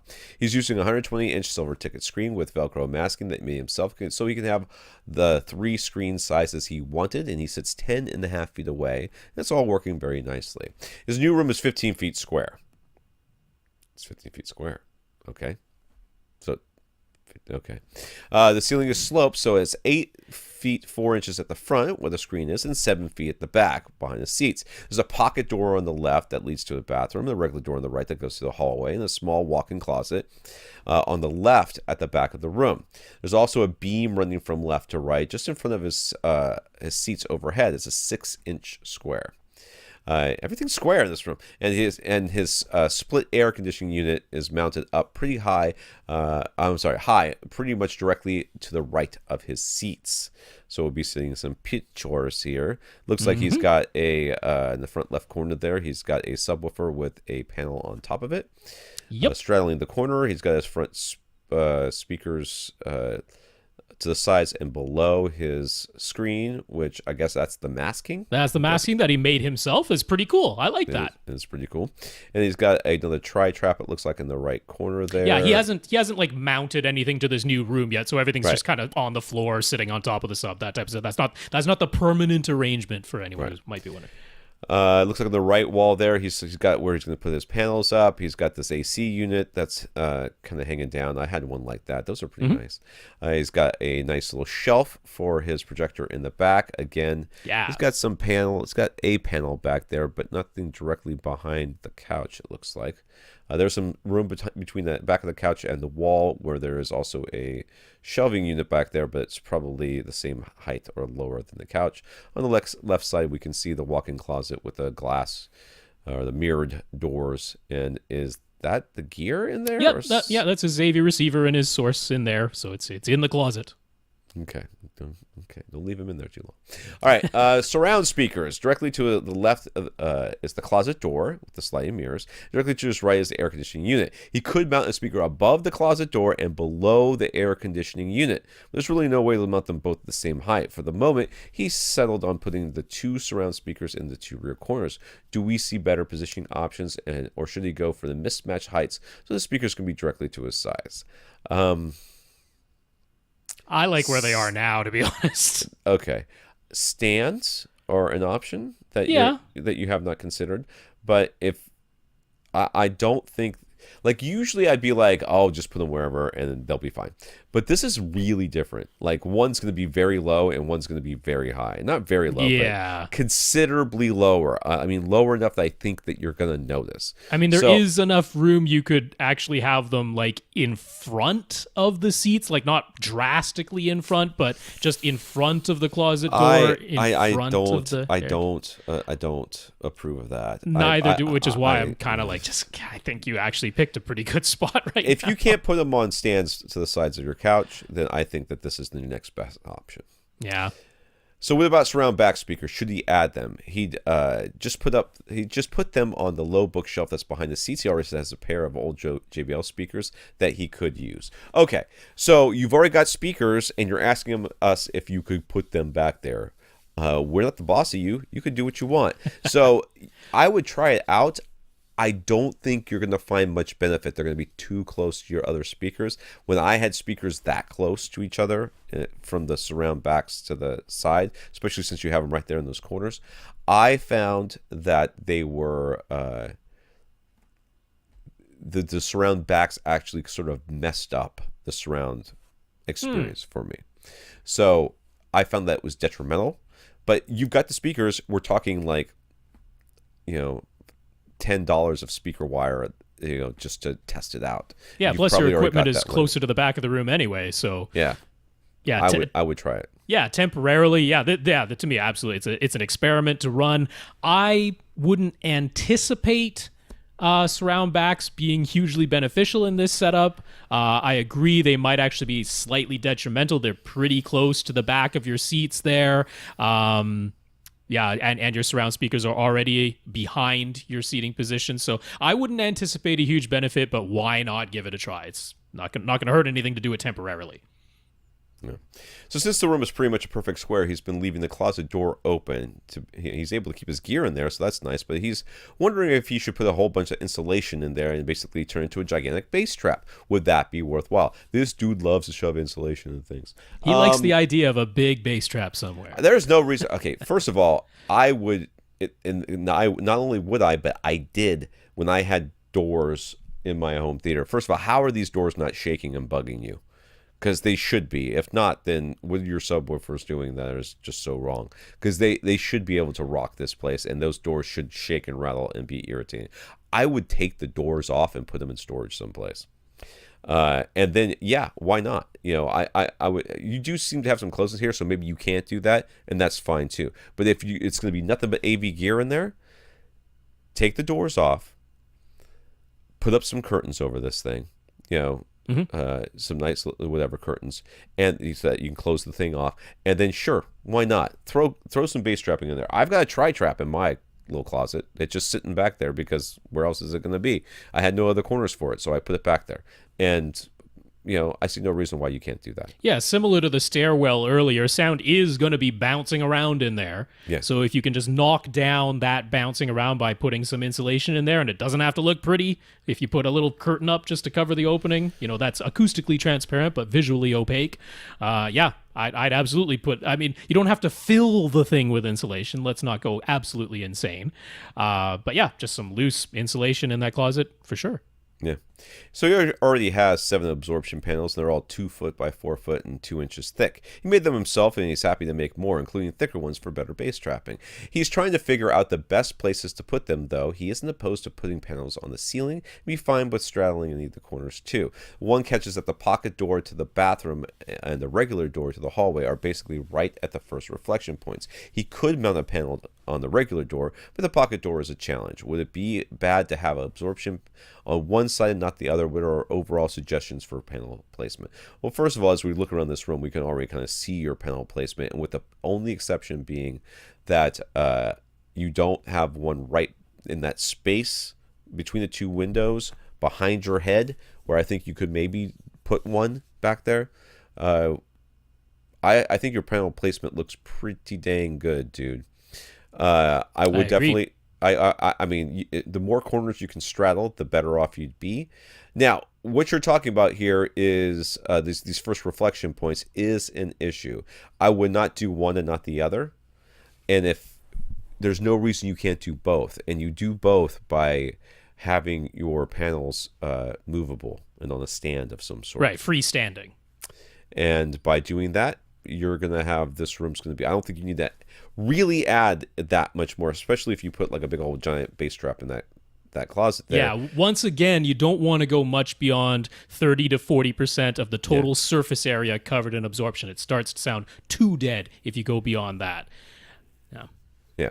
So he has a UMic 1 calibrated from Cross Spectrum Labs. Yeah. Just on the tip there for absorption panels. I was going to say if you don't want to do the freestanding panels in front of the doors, because that could be a hassle if you're going to the, making frequent use of the washroom or something, having to move a panel out of the way every time is a bit of a headache. So in lieu of that, you might try just putting panels on the ceiling at the first reflection point. Knock those down, because you do get first reflection from ceiling, floor, and the two sidewalls. So if the two sidewalls aren't covered, you could try on the ceiling at the first reflection point there. That could be an alternative. I think you got plenty of absorption in here, but yeah.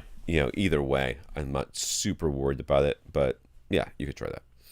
So lastly, he has a UMic 1 calibrated from Cross Spectrum Labs, which we approve of, and a Room EQ Wizard, which was free, and we also approve of that.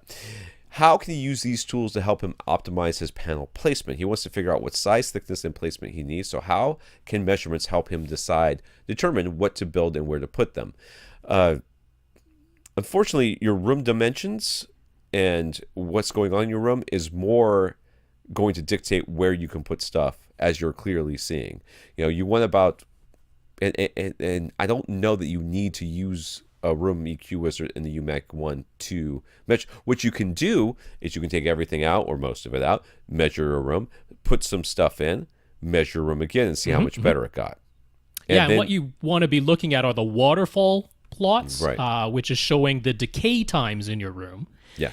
And what you're hoping to find is you should have longer decay times in the base. I mean, It just takes longer for the sound wave to even form, right? It takes a 20th of a second for a 20 hertz wave to form, as opposed to a 20,000th of a second for a 20 kilohertz wave to form. So naturally, the decay time in the deep bass is going to be longer than in the treble. But what you should see is a pretty smooth line that has longer decay times in the bass and gradually gets shorter and shorter and shorter. What you don't want to see is some big elbow in the decay times, because you can get to a point where, like I was saying, if you overdamp the room, you have decay times that are normal looking in the bass, and then there's this elbow where you have like no decay times in the treble at all. It should be a pretty smooth looking graph. So Tom's idea of little by little bringing more absorption panels into the room and looking at the waterfall plots is a good way to see that. You can be like, hey, this is getting better and better. It's getting smoother and smoother, more and more gradual, rather than having lots of jagged,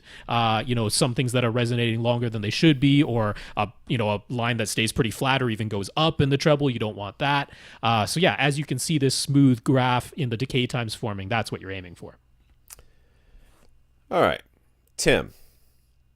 Tim's theater area is 18 by 22, but it's an open floor plan with 10-foot openings on the right to the kitchen and dining area. The living room theater area is carpeted, but the kitchen and dining room are hardwood.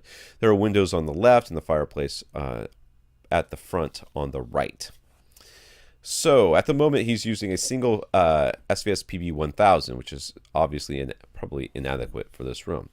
Even though it's a small sub for his volume of air, it's making things rattle. The windows only rattle occasionally at very certain frequencies, so not really a problem, but the fireplace rattles all the time, as does a picture frame that's mounted on the right side wall. He had some cheap foam bass traps that he tried putting in the corners near the fireplace in that picture, but didn't do anything as far as the rattles go. And aesthetics limit what he can do in terms of adding more room treatment, so what can he do that will actually alleviate these rattling problems? Dude, you could put all of the insulation in the world in this room, and it's not going to stop those rattles. Okay, that's not. It's not the sound waves moving through the air that are rattling that picture and that fireplace. Well, I mean, it is literally the sound waves moving through the air. It's just the frequencies. It is like a sympathetic vibration. They always talk about the movies. But if it's rattling all the time, it's also probably something else I'm going to mention in a moment. So right, which is going to be structural. But so I mean, what you're going to have to do with the picture on the wall, most likely, you're going to need to find out how it's rattling and then damp that part. Meaning you're going to put something sticky or rubbery there to stop the noise from happening. And you're not going to stop it from rattling. You're going to stop it from making noise. The picture frame should be very solvable. Some blue tack, sometimes called museum putty, or plumber's tape, like Tom likes to recommend, which is just rubbery, foamy tape that is squishy. Yep. So just putting some kind of squishy thing behind the picture frame is how to solve that one. Now, the fireplace rattling all the time is probably structural. So if you do not have your... it depends on what part's rattling, too. It could be he has like a metal grate in front of it that's rattling, in which case it's not structural. But or maybe not solely structural. But if there's something in there that's rattling, which could be like the flue, or whatever, the little chain that's hanging down there, in which case you're going to want to damp the connection between your subwoofer and the floor. So... get yourself one of the, some of the SVS sound path isolation feet. I mean, I do the cheap and free experiment before even Sure. doing that, which is fold up a big thick blanket, Yep. put it under your sub. If your sub has feet on it, just turn your sub sideways, lay it on its side. It'll still play exactly the same. So that's the cheap and free experiment that you can do to see if decoupling your sub from the floor will be effective. Because it might be, but it also might not. But that's certainly worth the experiment to try out. Right. That's, yeah. And if it is effective, then you get something that looks prettier. Yeah, that's right. But if it's not that, that doesn't seem to help, then you're going to have to track down once again what is actually rattling and try to stop it from doing so, because it's not going to stop moving. You got to stop it from making noise. So you need to figure out what that is. Yeah. But it's probably structural. If it's rattling all the time at all the frequencies. At all the frequencies, yeah. Like the windows are 100% resonant frequency of the window. Right. And you can, again, you can damp the window as much as possible. Good luck. But good luck with that. I mean, they're at those frequencies, they're going to resonate. When those frequencies plays, those windows are going to resonate. But like you said, it's very occasional and not really a problem. These other things are rattling all the time. That makes me think it's structural. But yeah, so getting the subwoofer decoupled, experiment. If that helps, great. And then other than that, you have to damp the rattling things themselves. No amount of absorption panels are going to help you here. That isn't the cause of this. No. So he'd love to upgrade to a larger 15-inch subwoofer, but is he correct that a higher output sub will probably make his rattling issues even worse? Only if you turn that subwoofer louder than your current subwoofer is. They're not going to... I mean... You could find new things that rattle. Yeah. But they're rattling at frequencies that just weren't being excited by this other subwoofer. So I don't understand why 15 inches is specifically what he's looking for, but I guess there's maybe one out there that he wants. But, if you have a 15-inch driver in a subwoofer box and you put a 40-watt amp with it, you won't be rattling nothing. You won't even rattle the sub, which will be trying to make movement and instead will just be killing your little 40-watt amp. So just having the 15-inch driver is not going to do much. But if you don't turn it up any louder, it shouldn't rattle it anymore.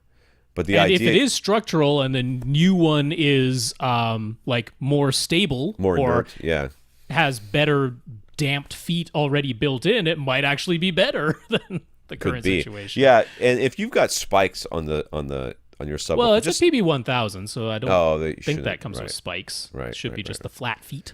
Right. But in general, if you've got spikes in your subwoofer and you're listening to this podcast, you should take them off right now and go put something rubber on them, just in general.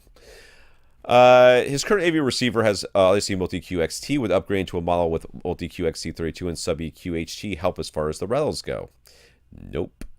The Odyssey LFC, low frequency containment. That might. But all that does is attenuate the bass. All it does is turn it down. You could do that yourself. You could do that yourself. So, and you already know that turning it down eventually will stop it happening. So, electronic equalization of the bass is not really going to solve this issue for you, unfortunately. So his current receiver can't pass through HDR of any kind. He uses his NVIDIA Shield a lot, and it can send HDR10 as well as lossless audio. So if he connects the Shield to his AV receiver, he loses HDR. If he connects it directly to his TV, he loses the lossless audio. Clearly, a new receiver could solve this problem, but that's a big expenditure, and unless he can justify it with a higher level of Odyssey being super worthwhile, i.e. it would fix his rattling problem. Sorry, dude. Won't. It's going to be a tough sell. Sorry, dude. He's thinking about buying an Oppo Ultra HD Blu-ray player. Those have an HDMI input and 2 HDMI outputs. Could he plug his NVIDIA Shield into the Oppo and then use the Oppo's 2 HDMI outputs to send HDR video to his TV and lossless audio to his existing receiver that way? Nope. Okay, let me answer the question before you answer the question. Sorry. The disc that you put into the Oppo will send HDR and everything to the projector or whatever, the display, and the lossless audio. But when you plug something into the back, I don't think it could pass through I don't even know if it does 4K, but I'm pretty sure it doesn't do HDR at all through the back one. Is that right? You are correct. Okay, yes. Yeah, if you play an actual disc in the Oppo, what you want to do will work, but plugging the NVIDIA Shield into the Oppo's HDMI input, because it does have one, but plugging it into that won't let you do what you want to do. It will not pass HDR, so it's no better than your existing AV receiver, and I don't believe it even separates the audio and video when you're using the HDMI input. So that is not the solution. Now, that is a $550 Blu-ray player. You can get a new receiver for $550. You sure can. Now, I don't know if you want to go to 9 or 11 speaker Atmos. I mean, hey, the X4300H is out there for $700, so that's accessories for less. That might be. But if you're going to stop at 7 speakers or 5 speakers, the X3300W is there for $500 at accessories for less. So if you were willing to spend $550 on a Blu-ray player, why not spend $500 on a new AV receiver that'll let you do what you want to do? Now, that would mean you then don't have that money available for the Oppo, but you could maybe get the LG, the UP970 Ultra HD Blu-ray player, which I will admit is not as fancy and nice. It's not as heavy. It doesn't feel as sturdy, but it still plays Dolby Vision. It's the only other one you can get right now that plays Dolby Vision right now. So you could save some money there, get yourself an X3300W, you'd barely be spending any more money, and you can do everything you want to do. And the other options are going to be stopgap anyways. So if you were like, I really don't want to spend that much money right now, I don't want to get a new receiver right now, you're like, okay, well, you could get a Switch. You know, you could get like HD Furies or one of those things that will split it out for you and do all that stuff. But you're going to end up spending a bunch of money on that anyways. And it's going to be something you will not be able to use in the future once you upgrade your receiver, which you will inevitably do. So might as well just do the receiver or just wait until you're ready to do the receiver. And if you decouple your sub and put some plumber's tape behind the picture and figure out what's rattling in the fireplace and put some plumber's tape on that stuff too, then you can tell whoever it is who's saying this is too much money to spend on a receiver that it was XT32 that did it. That'll be a lie, but you can sell it that way. I don't understand how I get the kind of like, well, I don't know if that's a good idea when I suggest something like that, but you suggested it sounds like, oh, well, it's pretty reasonable. He's Canadian. Brian's local AMC Cineplex was recently upgraded, and now they have Dolby Cinema. He went there with his wife and mother-in-law, and they were all blown away by the experience. I'm blown away that you went anywhere with your wife and your mother-in-law to a movie. Some people get along. How does that happen? Of course, my mother-in-law is currently deceased, so taking her to a movie would be extremely uncomfortable for everybody involved. The bass, in particular, was so tactile, kick you in the chest, and impressive that his wife agreed that she'd enjoy being able to replicate that experience in their home theater. Their room is 15 feet by 19 feet and 8 feet high, so it's about 2,300 cubic feet. What pair of subwoofers would we recommend? They've got to replicate that tactile bass they experience in the Dolby Cinema, so don't hold back. Okay, I want to say that it's very hard to replicate the actual experience of being in a cinema. And the sheer room size. Because the room is so big and they have to move so much air to get that bass to you, you feel it in a visceral way that you won't feel it in your room because you don't have to move nearly as much air. While it's possible to have a subwoofer that will blow enough air at you that will shake your pant leg as it does in the theater in your home, your ears will not be able to take very much of that, and it'll be much too loud for the rest of the movie. So I want to make your expectations a little bit more realistic here. Are you going to get that deep bass? Can we get you there? Can we get you hearing what you heard there? And to a certain extent, feeling what you were feeling in the cinema? Yes. Are you going to have the exact same reaction? The answer is no, you will not. And it's simply because there isn't a wall of subwoofers. And that's literally what they have in many of these cinemas. Like behind the screens, the entire bottom of it is nothing but subwoofers pushing massive amounts of air into a humongous room, trying to pressurize that room and get it up to reference volume. That being said, couple of PC 2000s, knock that right out, dude. You're gonna be crushing it in this room, 15 by 19. You are gonna be destroying it in that room. Now, I did want to say, because this comes up frequently, people give us their room dimensions, but they have openings. He did not say that he did not have openings. He did not say, but he didn't explicitly say that he doesn't. So I just want to make sure, because if this is an enclosed room, right, this is a spare bedroom or something, and you can close the door and you don't have openings to the rest of the house, then yeah, you can pressurize that space. But if this is a living room and it's actually open to the kitchen and the dining room and stuff, and you only gave us the dimensions of the living room section, then that's a whole other story. You have to tell us the entire cubic volume of air. Maybe you already did, but just in case you didn't, I want to put that out there. But assuming that this is an enclosed room, it's got a door, you can close it. PC 2000s, PB 2000s would totally get the job done. However, I want to point out there are some less expensive alternatives that will work just as well in this room size if it's enclosed. Outlaws Ultra X12, you can get duals of them for $1,200. So that's less than the, $1,400 for dual PC or PB 2000s from SVS. Right. So it's a little bit less there. Ultra X12s, duals of those from Outlaw would totally do this. And right now, HSU has their VTF2 Mark Vs on sale. So even though they charge shipping separately, you're looking at, $1,160, I think. So it's slightly less expensive than the Outlaws for a pair of VTF2 Mark Vs from HSU. So if you're very price conscious, any of those three will get the job done in 2,300 cubic feet. Yeah. Make sure you build a box, though, if you're going to buy a box. Oh, yes. Yes. Build yourself a cardboard model. They're all big. And the cylinders have the smallest footprint. So. All right. Richard. So we've recommended banana plugs in the past. We've also recommended several picks for products from the Wirecutter. They recently published their pick for best banana plugs. They went with some monoprice Affinity series banana plugs that use screws to hold the speaker wire and traditional spring type banana ends.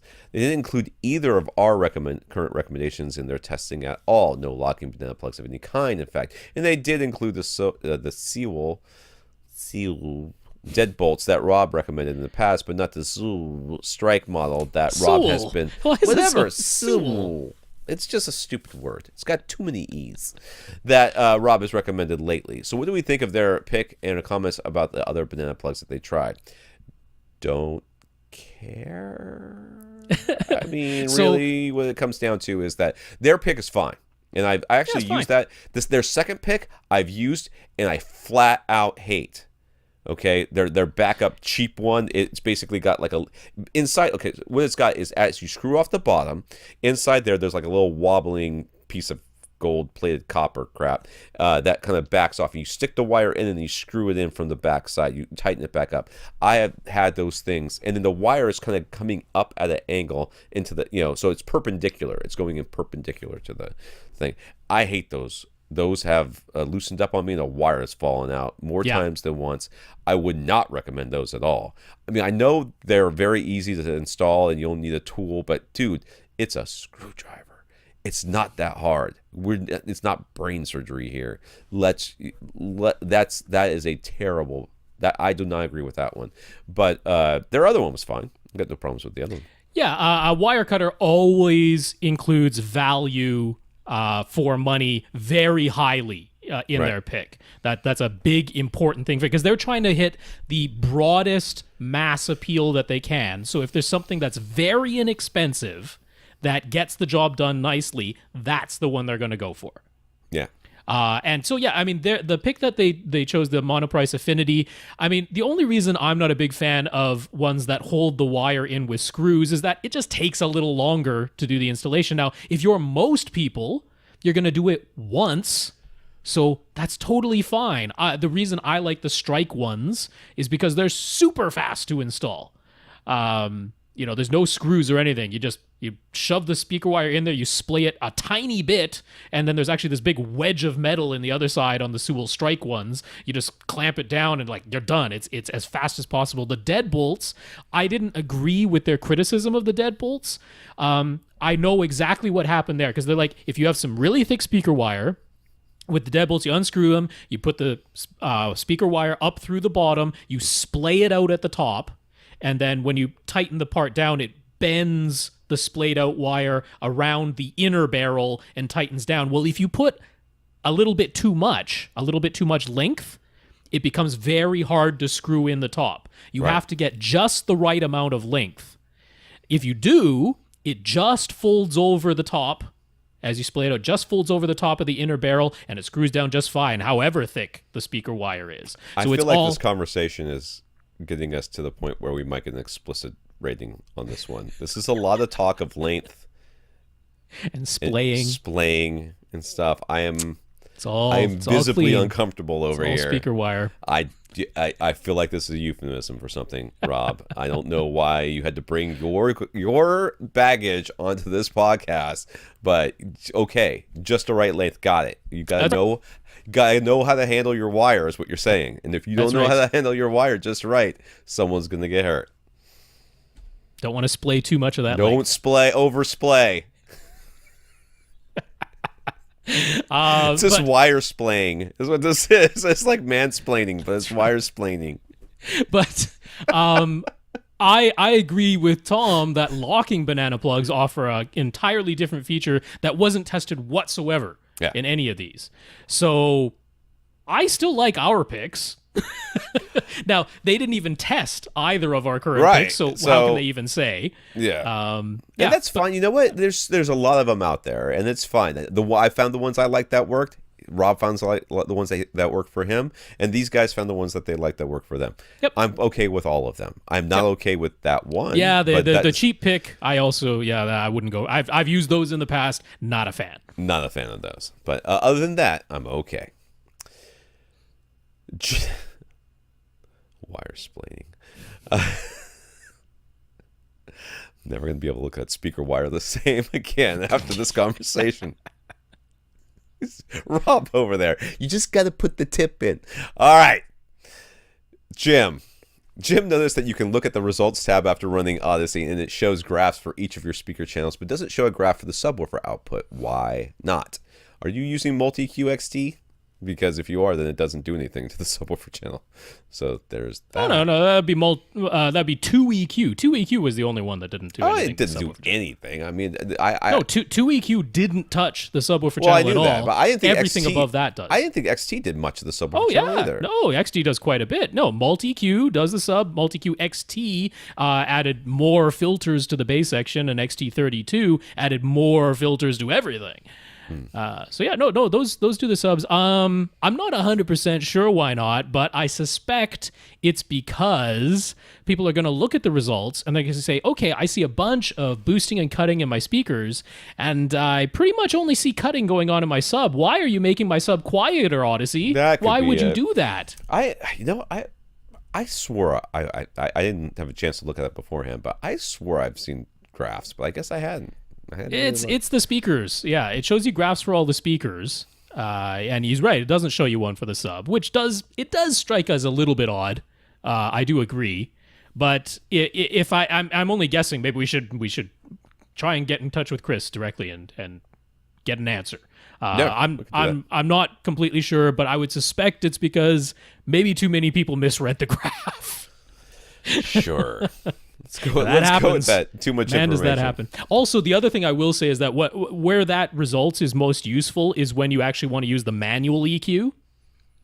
Because if you want to try to replicate or alter what Odyssey has done manually by using the manual EQ that's built in, they don't give you very many frequencies to choose from in the bass. So it's not going to be terribly useful. You can't replicate the results that Odyssey did in the subwoofer output in the deep bass with the manual EQ, whereas you can do a somewhat decent job of replicating what it did to the speaker EQ using the manual adjustments. So that might be part of it as well. That's another guess on my part. Mitch, Mitch says we have often said that people shouldn't angle their Atmos speakers, just point them straight down. Now, Dolby's own documentation says, quote, mounting considerations. If the chosen overhead speakers have a wide dispersion pattern, approximately 45 degrees from the acoustical reference axis over the audio band from 100 Hz to 10 kilohertz or wider, then speakers may be mounted facing directly downward. For speakers with narrower dispersion patterns, those with aimable or angled elements should be angled towards the primary listen position, end quote. So how would someone know whether their speakers meet these wide dispersion characteristics or not? Do most speakers have wide dispersion?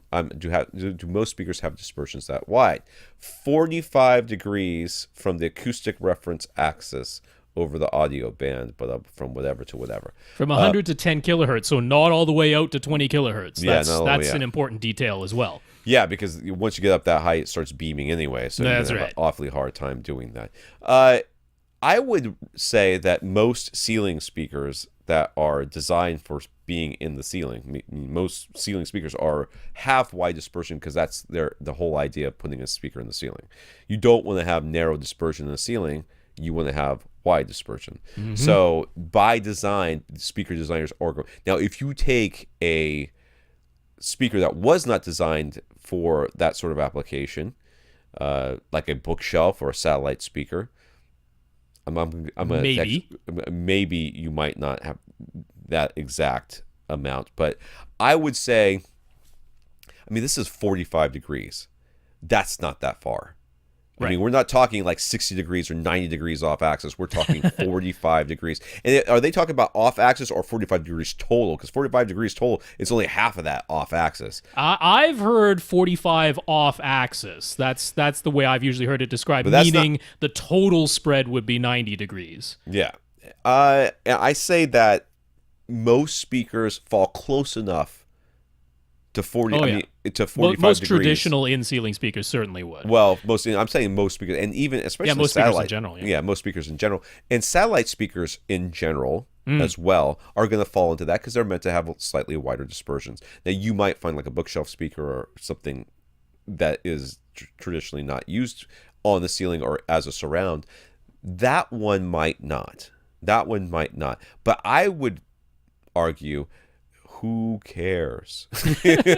Well, it's going to be close enough. A good example of an actual in-ceiling speaker meant to go in-ceiling that has narrower dispersion than this would be Golden Ears. Sure. With their folded ribbon tweeters that are known to have narrower dispersion. And they've done the example, and they even made a model specifically that has an angle built into it so that you can put it in the ceiling flush, but the drivers are angled more towards the audience.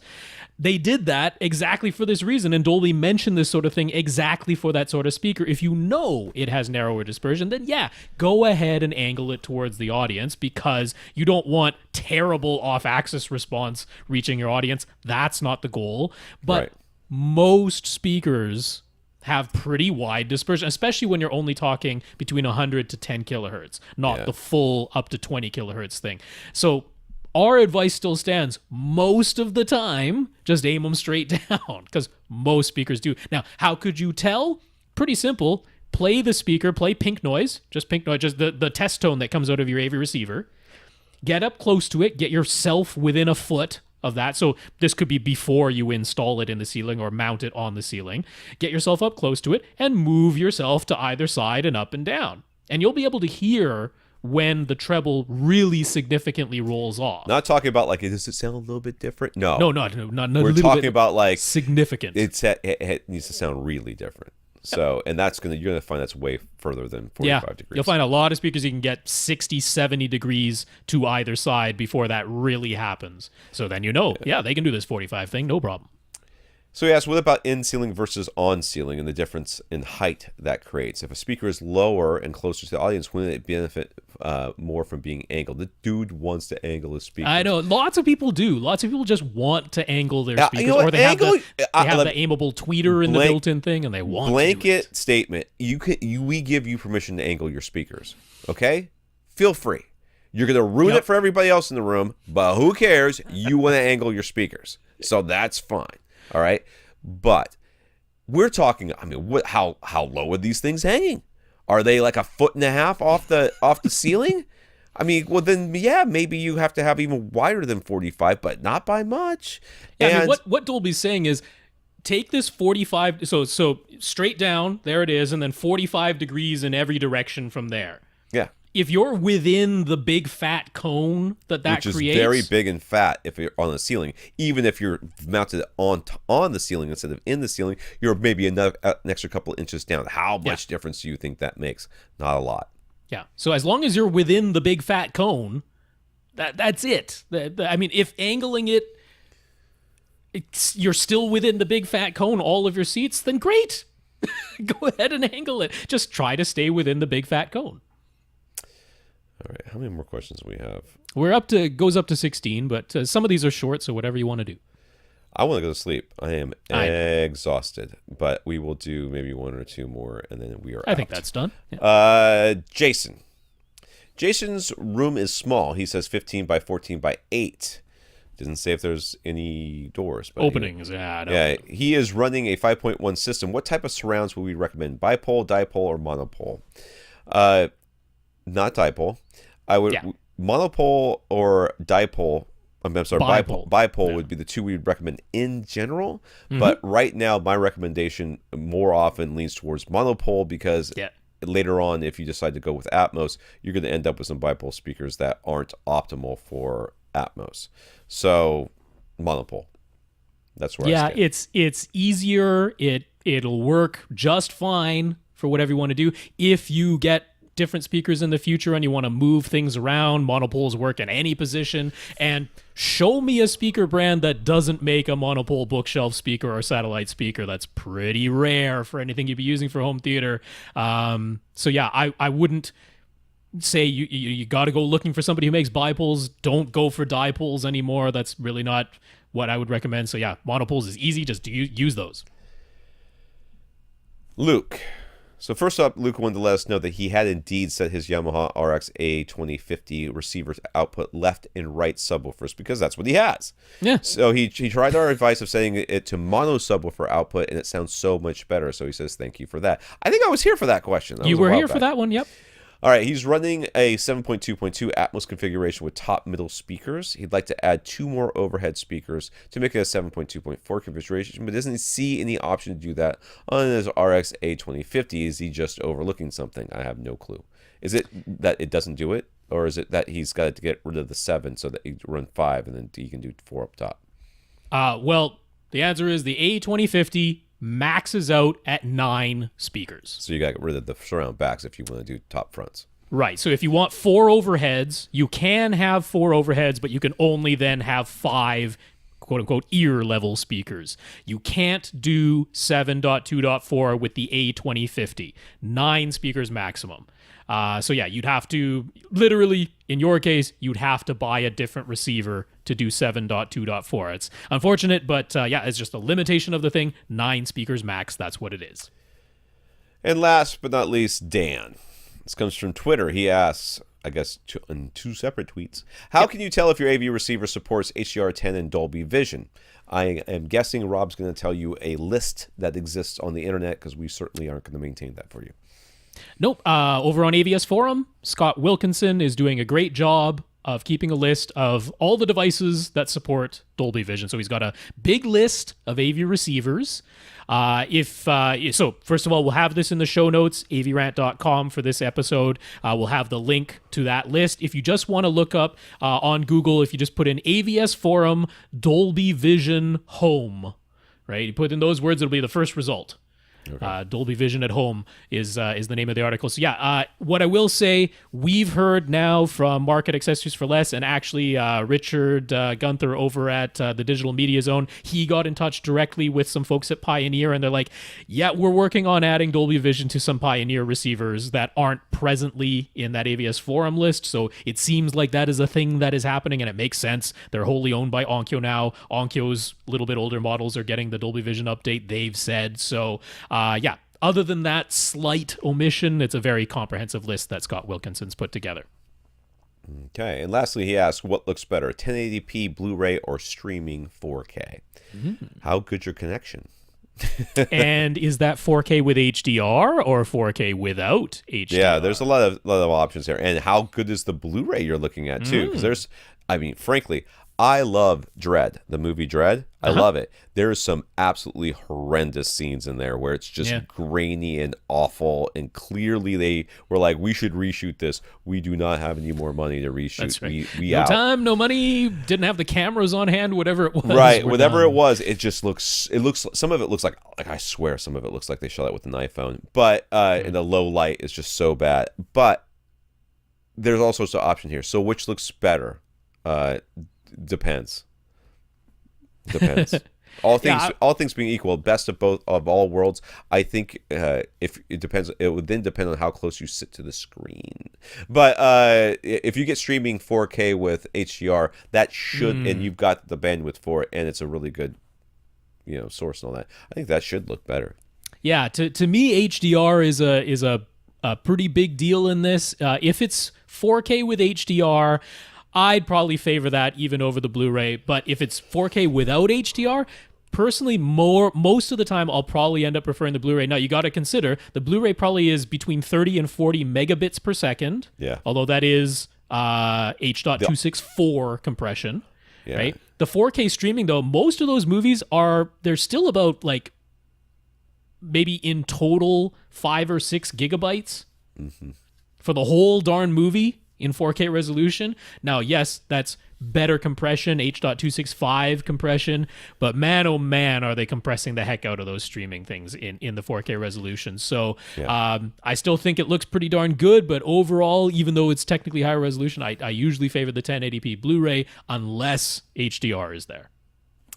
All right, we're going to end this now. We got Michael is for next week. And I know we've already got some questions in, and I saw we got some comments about what we're talking about right now already. Yep. So we will be talking about those next week. Again, we want to say thank you to our listeners of the week. We want to thank Barry, Todd, Timothy, and Luke for going to www.avrant.com and leaving us a donation. Thank you, guys. Yeah, Barry, Todd, Timothy, Luke, thank you so much for those donations. Really appreciate it. And if somehow we missed your donation, please let us know. We want to thank you on the podcast. Or you can always just donate again, and we'll notice it this time. Don't do that. All right. This is AVRant, the podcast that answers your home theater and AV questions. To get your question answered, all you have to do is ask. You ask by emailing us at question@avrant.com. For all the rest of our contact information, see the beginning of the show. For AVRant, I'm Tom Andry. And I'm Rob H. Now go out and listen to something.